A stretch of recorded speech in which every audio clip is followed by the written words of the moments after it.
traffic. Well, if you're planning to drive in the downtown Indianapolis area, get ready for some lane changes on Pennsylvania Street.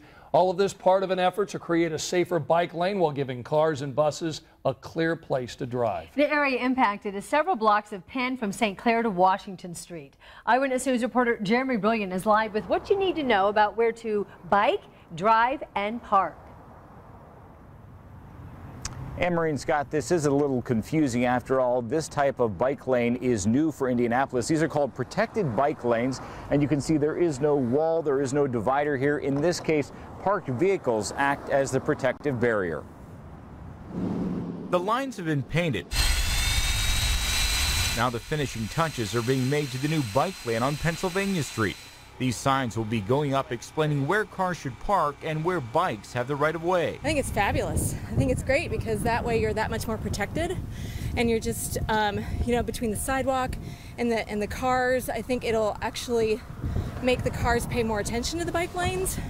And as a cyclist, you'll definitely feel safer. While many cars are still parked the old-fashioned way up against the curb, once the project is complete, drivers will park about 10 feet from the curb like these vehicles. It's just the opposite of current lanes on Michigan and New York, where the bike lane is on the driver's side of cars. Whereas before, it seemed like the bikes and the bike lane was protecting the parked cars.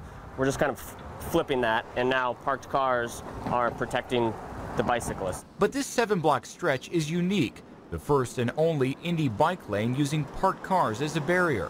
Scott Miller works nearby and has figured out where to park, but he's worried others might not get it. Because it's not standardized, you've got bicyclists not knowing where their lane is, cars not knowing where their lane is, so it's just, again, a little confusing. Cycling proponents insist it's another step in the right direction of making Indy bike-friendly. We don't have oceans, we don't have mountains, so we kind of have to create something that makes people want to live here. The younger people or people that are used to other amenities, and so I think the bicycle infrastructure in Indianapolis has been a boon to the city.